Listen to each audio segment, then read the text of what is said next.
கூந்தலில் ஒளிந்து கொள்ள வரவா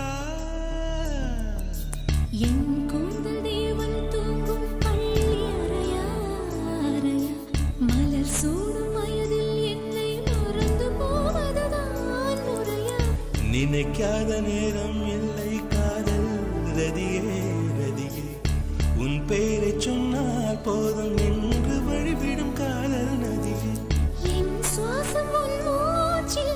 உன் வார்த்தை என் பேச்சில் 5-6 நூற்றாண்டு வாழ்வோம் என் வாழ்வே வா மலர்களே மலர்களே இது என்ன கனவா